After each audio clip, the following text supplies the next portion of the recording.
Hello everyone, welcome back to my YouTube channel. तो जो last lecture था हमारा, उसमें हमने मॉडुलस फंक्शन के बारे में जाना।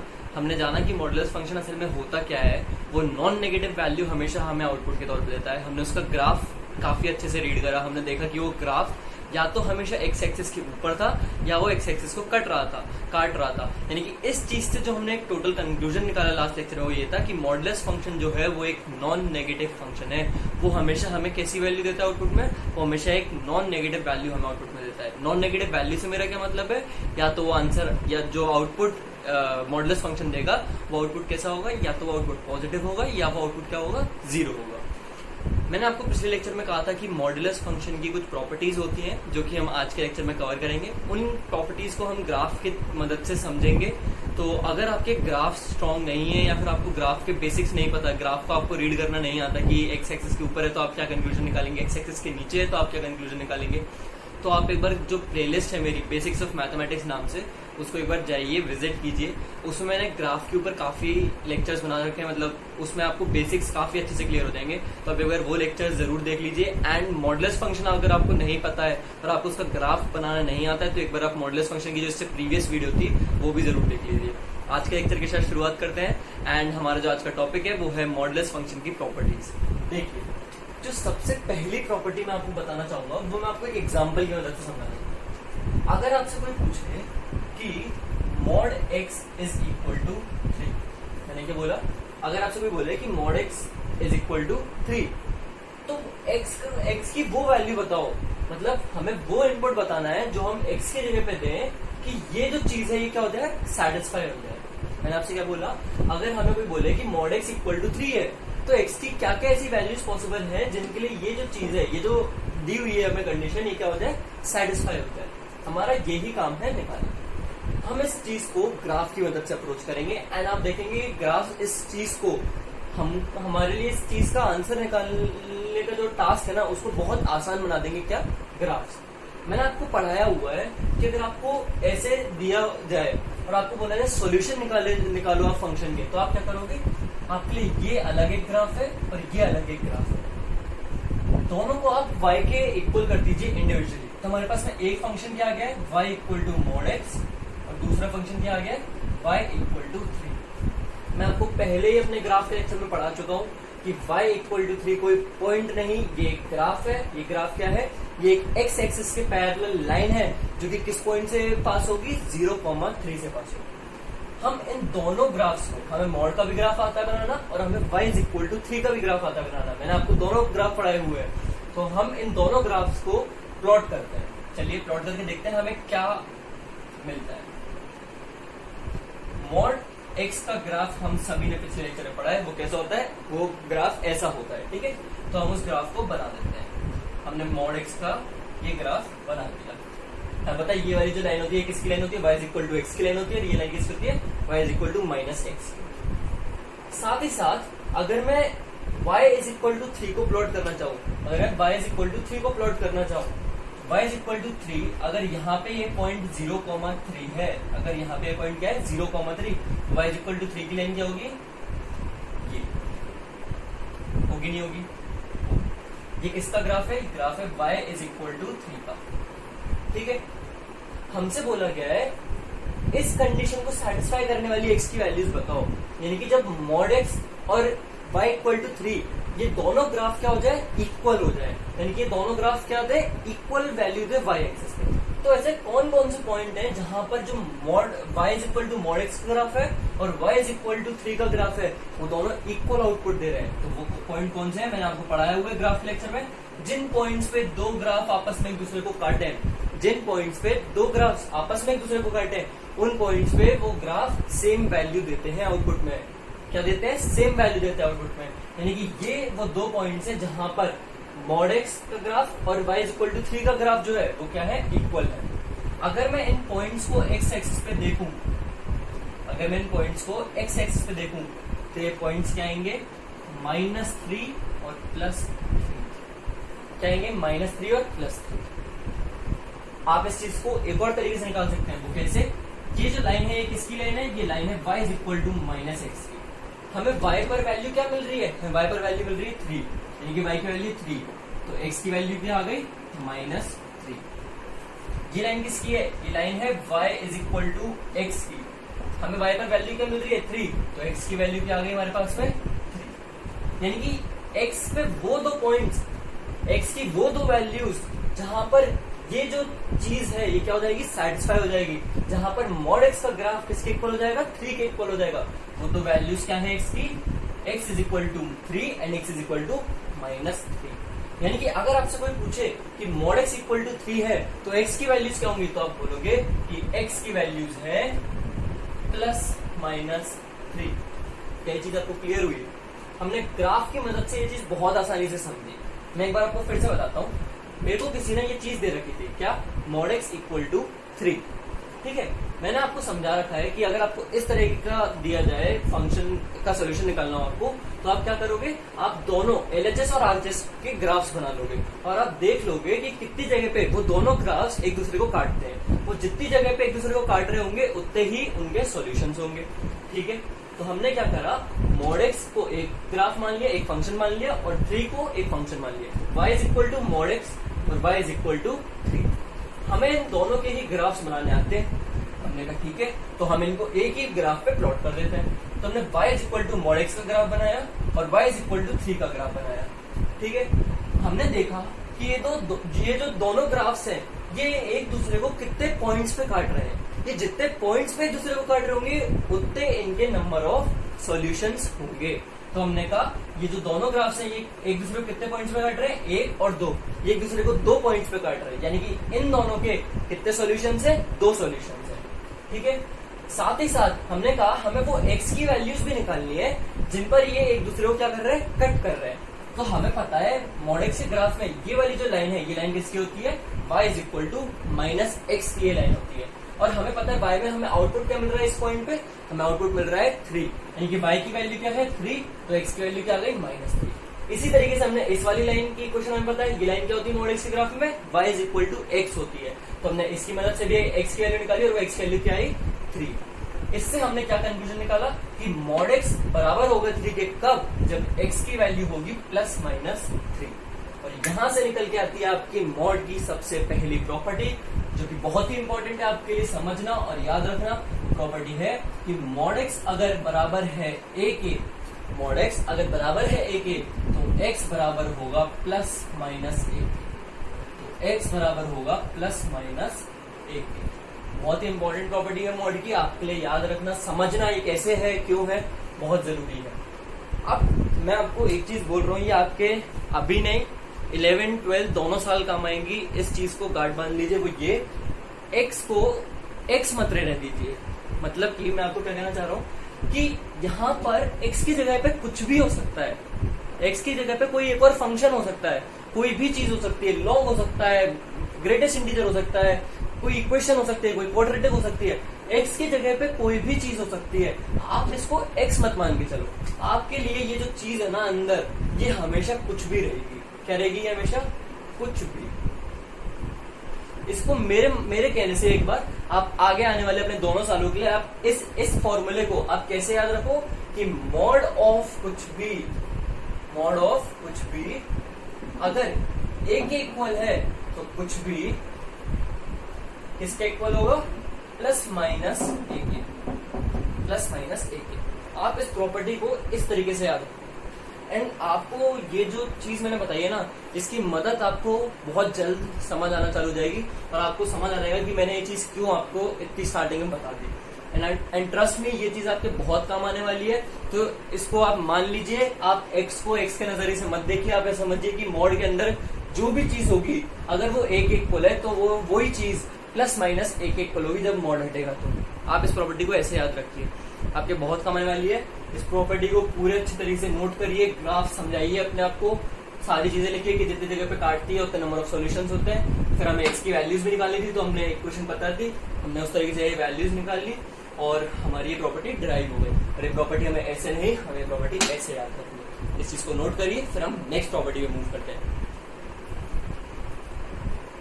देखिए, तो अभी हमने क्या प्रॉपर्टी समझी कि अगर मॉड x इक्वल होगा a के, तो x बराबर होगा किसके? +-1 के। मैंने अभी आपसे क्या कही कि आपके लिए x नहीं है, आपके लिए x क्या है? कुछ भी है।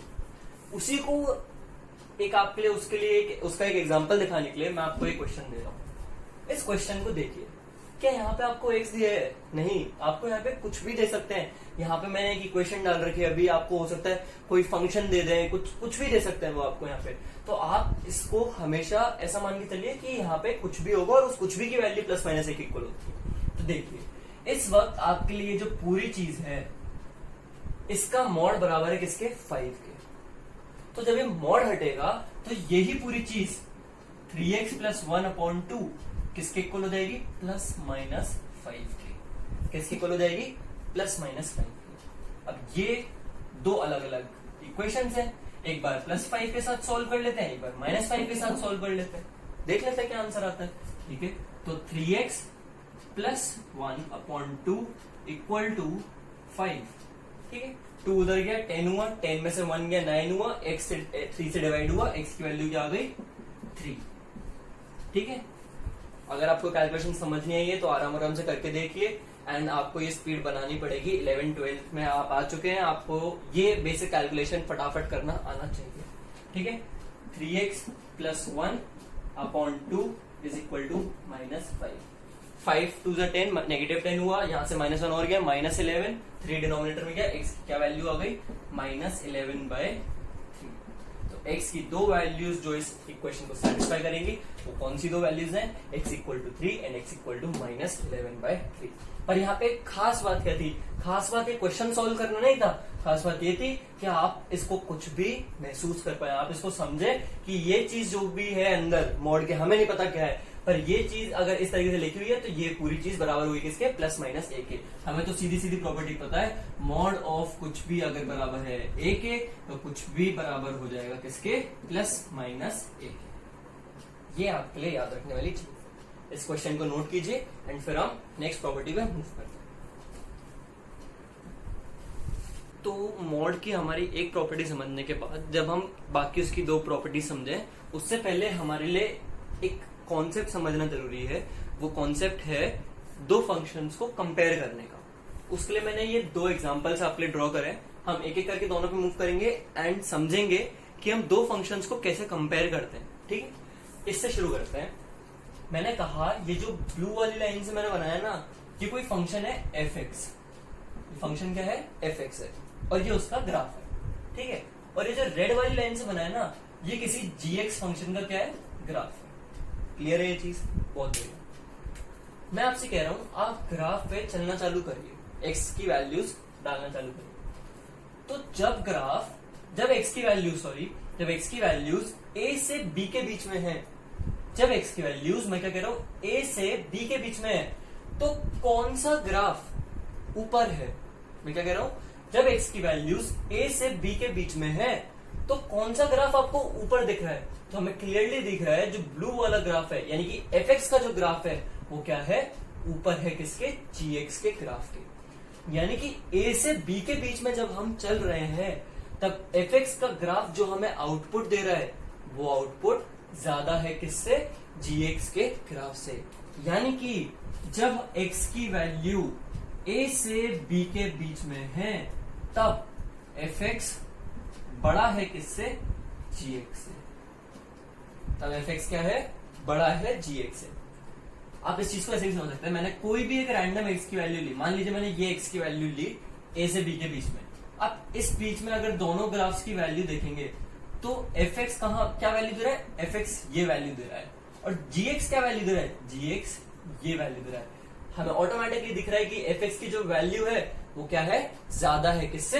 gx से। किस बीच में? जब x की वैल्यू a से b के बीच में है। यानी कि जब x की वैल्यू a से b के बीच में है तब fx बड़ा है किससे? gx से।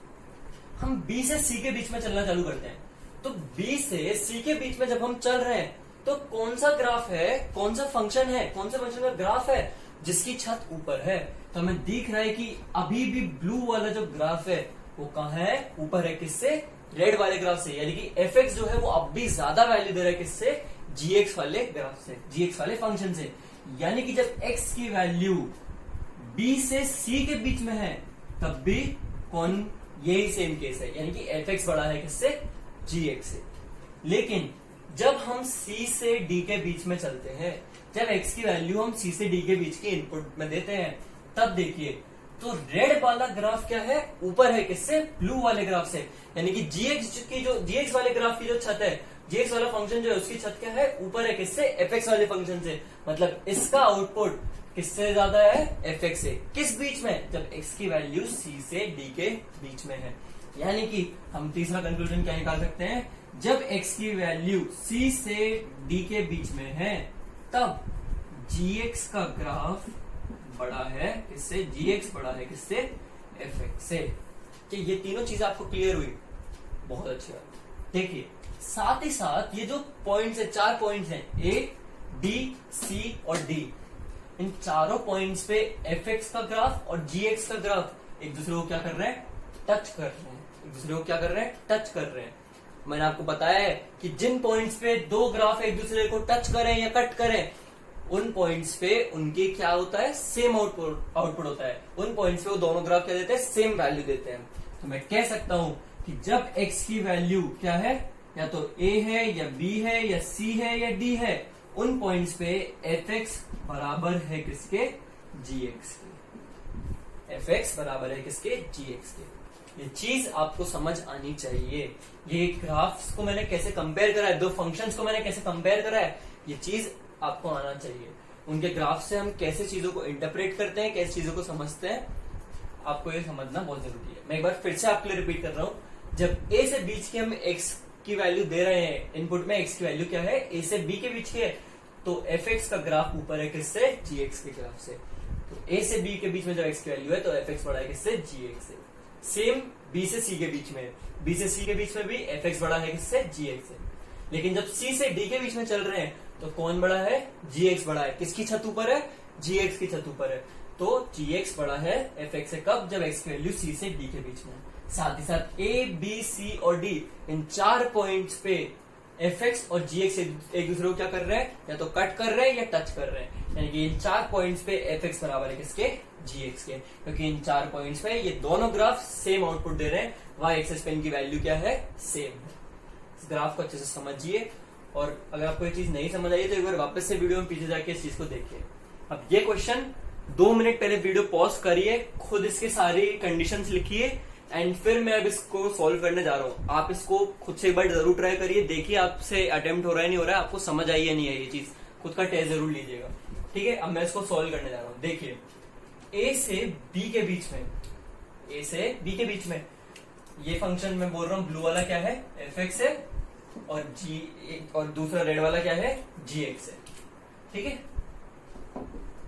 तो a से b के बीच में अगर हम चलें तो किसकी छत ऊपर है, fx की छत ऊपर है। यानी कि जब x की वैल्यू a से b के बीच में है, जब x की वैल्यू a से b के बीच में है, तो कौन बड़ा है, fx बड़ा है gx से। ठीक है, चेक करिएगा कि आपने भी यही सेम आंसर्स लिखे हैं या नहीं। ठीक है, साथ ही साथ जब x की वैल्यू b से c के बीच में है, जब x की वैल्यू b से c के बीच में है, तो देखिए किसकी छत ऊपर है, रेड वाले ग्राफ की। कौन सा ग्राफ ऊपर है, रेड वाला ग्राफ। यानी कि gx बड़ा है fx से। किस बीच में, जब x की वैल्यू b से c के बीच में है। तो x की वैल्यू जब b से c के बीच में है तो कौन बड़ा है, gx बड़ा है fx से। जब c से d तक चलते हैं तो c से d तक कौन सा वाला ग्राफ ऊपर है, ब्लू वाला ग्राफ है ऊपर, किससे, रेड वाले ग्राफ से। यानी कि c से d के बीच में, c से d के बीच में कौन बड़ा है, fx बड़ा है gx से। fx बड़ा है gx से। और d से e के बीच में जब चलते हैं तो कौन सा ग्राफ ऊपर है, कौन से ग्राफ की छत ऊपर है, रेड वाले ग्राफ की छत ऊपर है। यानी कि gx बड़ा है किससे, fx से। तो gx बड़ा है किससे, fx से। किस बीच में, d से e के बीच में, d से e के बीच में। साथ ही साथ ये जो पॉइंट्स हैं a, b, c, d और e, इन पॉइंट्स पे दोनों ग्राफ या तो एक दूसरे को टच कर रहे हैं या एक दूसरे को कट कर रहे हैं। यानी कि सारे points a, b, c, d और e, इन पे fx की वैल्यू बराबर है किसके, gx के। fx बराबर है किसके, gx के। तो इन दोनों ग्राफ्स को अच्छे से नोट करिए। हमने कैसे ग्राफ्स को कंपेयर करा, मैं आपको सीधा सा लॉजिक बताता हूँ कैसे आपको देखना है। आपको सिर्फ ग्राफ में देखना है किस ग्राफ की छत ऊपर है, आपको देखना है कौन सा ग्राफ दूसरे से ऊपर है। जो ग्राफ दूसरे से ऊपर होगा उस एक्स के इंटरवल के लिए वो ग्राफ बड़ा होगा और वो फंक्शन बड़ा होगा, वो फंक्शन ज्यादा आउटपुट देगा दूसरे वाले फंक्शन से। यही एक सिंपल सा लॉजिक है, ये आपको समझना आना चाहिए। इसी के बेसिस पे अब हम अगली जो प्रॉपर्टी है मॉड की वो समझेंगे। तो आप इन दोनों फंक्शन के एग्जांपल्स को नोट करिए, ढंग से लिखिए ये सारी चीजें कि क्यों इस बीच में ये बड़ा है, क्यों इस बीच में ये बड़ा है और कहां पर ये इक्वल है दोनों ग्राफ्स के लिए। एंड फिर हम जो मॉडुलस की प्रॉपर्टी है उस पर मूव करते हैं। चलिए, तो अब जब हमने दो ग्राफ्स को कंपेयर करना भी सीख लिया है कि एफ और जी एक्स अगर हमें दो ग्राफ्स दी हो तो हम उन्हें कैसे कंपेयर करते हैं, हम कैसे देखते हैं कि एफ बड़ा है जी एक्स से या जी एक्स बड़ा है एफ से, या वो दोनों इक्वल हैं। अब हम मॉड की जो बची हुई प्रॉपर्टीज हैं वो समझते हैं। हम स्टार्टिंग में जो हमने एग्जांपल लिया था उसी की मदद से ये दोनों प्रॉपर्टीज भी समझेंगे। वो एग्जांपल क्या था कि मॉड एक्स दिया हुआ है 3 के इक्वल, ठीक है। इसका ग्राफ बना लेते हैं दोनों को अलग अलग लेके, तो जैसे हमने स्टार्टिंग में करा था वैसे ही हम कर रहे हैं। हमें पता है मॉड एक्स का ग्राफ कैसे बनता है और y इक्वल टू 3 का ग्राफ कैसे बनता है। तो ये है y इक्वल टू एक्स की लाइन, ये है y is equal to minus x की लाइन। ये हो गया ओवरऑल इसका मॉड एक्स का ग्राफ। और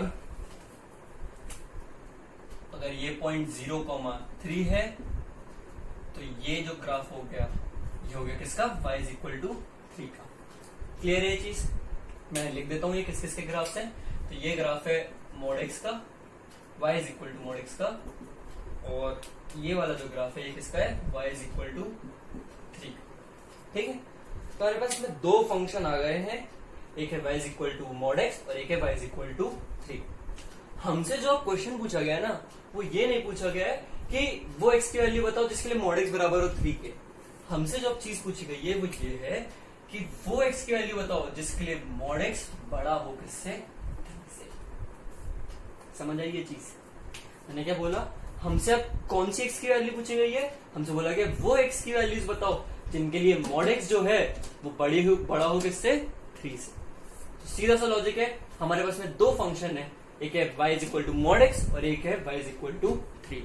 हमको सिर्फ ये देख लेना है कि किस x के इंटरवल में जो ये वाला फंक्शन है ये इसकी छत ऊपर है किससे, इस वाले फंक्शन से। तो चलिए देख लेते हैं। ये है किसका graph, y is equal to mod x का ग्राफ, और ये है किसका graph, y is equal to 3 का।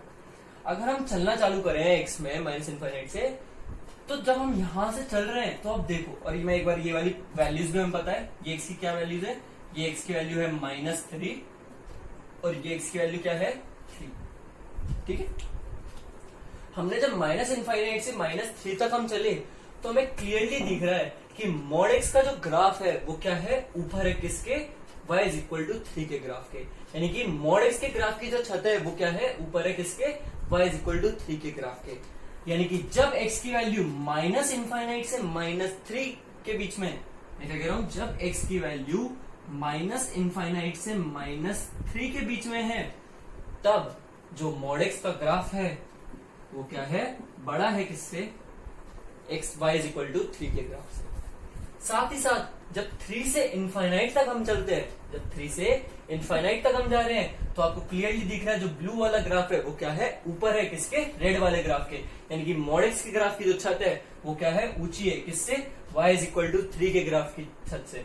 यानी कि y is equal to mod x जो फंक्शन है वो ज्यादा आउटपुट दे रहा है y इज इक्वल टू 3 वाले ग्राफ से। तो हम कह सकते हैं जब x की वैल्यू बिलोंग कर रही है किस बीच में, 3 से इनफाइनाइट, तब भी मॉड x बड़ा है किससे, 3 से। क्या हमसे यही चीज पूछी गई थी? बिल्कुल पूछी गई थी।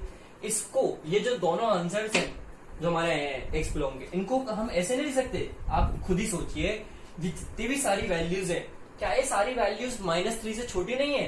भाई माइनस इनफाइनाइट -3 से छोटा ही है, -5, -4, -7 सब -3 से छोटे हैं। तो हम इसको ऐसे भी लिख सकते हैं, values of x less than -3।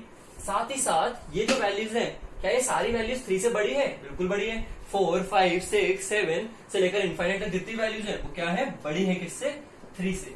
तो ओवरऑल जो हमारे पास आंसर आया वो क्या आया कि मॉड की x की वो वैल्यूज जिनके लिए मॉड x बड़ा होगा 3 से, वो वैल्यूज क्या है, या तो वो वैल्यूज वो है जो x जब बड़ा हो 3 से, या फिर x जब छोटा हो किससे, -3 से। यहां से निकल के आई हमारे पास में मॉड की दूसरी प्रॉपर्टी, और वो प्रॉपर्टी क्या है कि अगर मॉड x बराबर होगा, मॉड x बड़ा है किससे, a से, अगर मॉड x बड़ा है किससे, a से, तो x बड़ा होगा a से, या फिर x छोटा होगा -a से।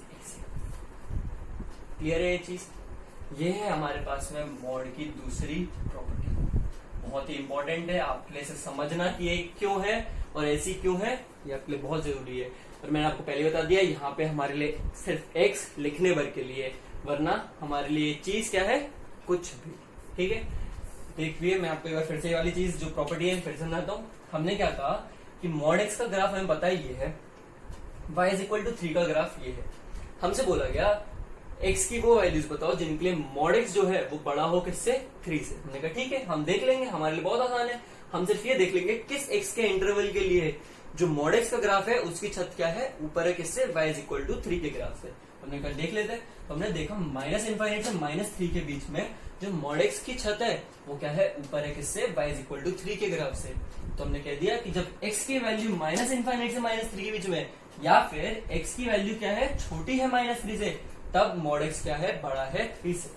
साथ ही साथ जब x की वैल्यू 3 से इनफाइनाइट के बीच में है, या फिर x की वैल्यू बड़ी है 3 से, दोनों एक ही बात है। बस इस बात को लिखने का एक और तरीका है, साथ ही साथ इस बात को लिखने का एक और तरीका है, हमको पता है ये चीज। तो जब x की वैल्यू बड़ी है 3 से, तब भी जो मॉड x का ग्राफ है वो क्या है, बड़ा है किससे, y = 3 के ग्राफ से, यानी कि मॉड x बड़ा है किससे, 3 से। तो हमने इस चीज को देखा, तो हमने कहा जब मॉड x बड़ा है किससे, 3 से, तो x की वैल्यू बड़ी होगी 3 से, या फिर x की वैल्यू छोटी होगी -3 से। इससे निकल के आई हमारे पास में मॉड की दूसरी प्रॉपर्टी, और वो प्रॉपर्टी क्या है, if mod x is greater than a, अगर मॉड x बड़ा है किससे, a से, तो x बड़ा होगा a से, या फिर x की वैल्यू छोटी होगी -a से। ये दोनों जो कंडीशंस है, इनमें से कोई में भी अगर x लाई करता है, इन दोनों इंटरवल्स में से कहीं भी अगर x लाई करता है, तो इस कंडीशन को क्या कर जाएगा, सेटिस्फाई कर जाएगा। तो ये दूसरी प्रॉपर्टी है, इसे नोट करिए। साथ ही साथ में मैं आपको कंटिन्यूएशन में इसकी जो लास्ट प्रॉपर्टी है वो मैं आपको समझा देता हूँ, आपके लिए बहुत आसान हो जाएगा। मेरा डस्टर ये, ठीक है, मैं आपको कंटिन्यूएशन में जो लास्ट प्रॉपर्टी है वो भी समझा देता हूँ। देखिए, अब हमने क्या क्या देख लिया है, मॉड x = 3 देख लिया है, और मॉड x ग्रेटर देन 3 देख लिया है। बचा क्या है, बचा है मॉड x लेस देन 3। मतलब अब हमसे क्या पूछा गया है कि x की वो वैल्यूज बताओ, x का वो इंटरवल बताओ जिसके लिए जो ये कंडीशन है, ये मॉड x जो है वो क्या हो जाए, छोटा हो जाए 3 से। तो हमने कहा बहुत आसान है यार, हमने मॉड x का ग्राफ पता है, हमें y = 3 का ग्राफ पता है, हमें बोला है कि मॉड x जो है वो छोटा है किससे, 3 से। यानी ये वाला जो फंक्शन है ये क्या है, छोटा है किससे, इस वाले फंक्शन से। हमें सीधा सा लॉजिक पता है, इस वाले फंक्शन की छत जहां ऊपर होगी वो x का इंटरवल हमारा आंसर होगा। तो हमने कहा देख लेते हैं, इस वाले फंक्शन की छत हमने किस कलर से डिनोट करी है, रेड वाले कलर से। रेड वाला कलर कहाँ ऊपर है, तो आप देखो जब -3 से 3 के बीच में जब हम जा रहे हैं, तो जो y = 3 की लाइन है वो ऊपर है किससे, मॉड x के ग्राफ से। मॉड x का ग्राफ कहाँ चल रहा है, ये चल रहा है, और y = 3 का ग्राफ कहाँ है, ये ग्राफ है। तो -3 से 3 के बीच में जब आप x की वैल्यूज दे रहे हो, तो जो y = 3 का ग्राफ है उसकी छत क्या है, ऊपर है किससे, मॉड x के ग्राफ से। यानी कि जब x की वैल्यू -3 से 3 के बीच में है, जब x की वैल्यू -3 से 3 के बीच में है, तो मॉड x क्या है, छोटा है किससे, 3 से। क्या चीज क्लियर है? हमने अभी अभी पिछले जो 2 एग्जांपल देखे हैं फंक्शन बना के, उसमें हमने ये चीज समझी है कि हम कैसे ये चीज देखते हैं कि कौन सा फंक्शन बड़ा है, कौन सा फंक्शन छोटा है। हम क्या देखते हैं, सिर्फ छत देखते हैं। छत आपने पहचानना सीख लिया, मतलब आपको ये चीज समझ आ गई। तो क्लियरली हमारे पास यहाँ से क्या प्रॉपर्टी निकल के आती है, जो प्रॉपर्टी हमारे पास में निकल के आती है मॉड की, जो फाइनल और लास्ट प्रॉपर्टी है मॉड की, वो क्या है कि मॉड x अगर छोटा है इससे a से, मॉड x अगर छोटा है a से, तो x कहां से कहा होगा, -a से a होगा। x कहां होगा, -a से a के बीच में होगा। अगर मॉड x छोटा है 3 से, तो x -3 से 3 के बीच में होगा। क्या ये चीज आपको क्लियर है? ये थी 3 प्रॉपर्टी मॉड की जो हमने पढ़ी, एक ये और एक जो हमने स्टार्टिंग में पढ़ी। मॉड एक्स अगर बराबर है किसके, ए के, तो एक्स बराबर होगा प्लस माइनस ए के। ये तीनों ही प्रॉपर्टीज बहुत ही इंपॉर्टेंट है, आपको मैं पहले ही बता चुका हूँ, एक्स नहीं कुछ भी, तो उस चीज को भी ध्यान में रखिएगा। नीचे डिस्क्रिप्शन में मैं एक आपको पीडीएफ अटैच कर दूंगा जिसमें क्वेश्चंस होंगे इन्हीं तीनों प्रॉपर्टीज पे बेस, पर वहां पे ट्विस्ट सिर्फ इतना होगा कि वहां आपको सीधा सीधा नहीं पूछूंगा मैं कि मॉड एक्स बराबर है 3 के, मॉड एक्स बराबर है 5 के, तो एक्स की वैल्यूज बताओ, मॉड एक्स बड़ा है 7 से तो एक्स की इंटरवल बताओ। वहां आपको एक्स की जगह पे कुछ ना कुछ और मिलेगा और आपको उसे सॉल्व करना सीखना पड़ेगा। ठीक है, तो आपके लिए ये एक होमवर्क रहेगा। नीचे डिस्क्रिप्शन में पीडीएफ की लिंक मिल जाएगी आपको, वो पीडीएफ जरूर देखिएगा एंड उसके क्वेश्चंस अच्छे से सॉल्व करिएगा। आपको इस चीज का कॉन्सेप्ट जो है वो क्लियर होगा कि एक्स की जगह पे कुछ भी हो सकता है और हमें सॉल्व करना आना चाहिए। तीनों प्रॉपर्टीज को उनके ग्राफ्स के साथ में बहुत अच्छे तरीके से नोट करिए, एक चीज को समझाइए, जो दोनों फंक्शंस का कंपैरिजन हमने देखा था उस चीज को भी अच्छे से नोट करिए। एंड मॉड के लिए इतना ही। और अब जो हमारी आने वाली वीडियोस हैं वो बहुत बहुत बहुत ज्यादा इंटरेस्टिंग होने वाली है, क्योंकि जो अब अगला टॉपिक हम पढ़ेंगे वो है ट्रांसफॉर्मेशन ऑफ ग्राफ्स। अब हम पूरा हवा में खेलेंगे। अब आपको मैं बस समझाऊंगा कैसे होता है ट्रांसफॉर्मेशन, और फिर हम ऐसे चला करेंगे कि ये ग्राफ है, वो इधर चला गया, ये इधर चला गया। अब हम पूरा जो काम करेंगे ना वो इमेजिनेशन के साथ करेंगे। ठीक है, तो आज के लेक्चर के लिए इतना ही, एंड ये सारी चीजें अच्छे से नोट कर लेगा। एंड नेक्स्ट लेक्चर जरूर देखिएगा। नेक्स्ट लेक्चर से जो हमारा ट्रांसफॉर्मेशन ऑफ ग्राफ्स की जो सीरीज चालू हो रही है बहुत ज्यादा इंपॉर्टेंट है। तो thank you very much. And अगर आपको वीडियो अच्छी लगे तो प्लीज लाइक करिए वीडियो को एंड चैनल को सब्सक्राइब करिए। ऑल्सो इस वीडियो को अपने फ्रेंड्स के साथ शेयर कीजिए एंड उन्हें भी मौका दीजिए ये टॉपिक अच्छे से समझने का। Thank you very much.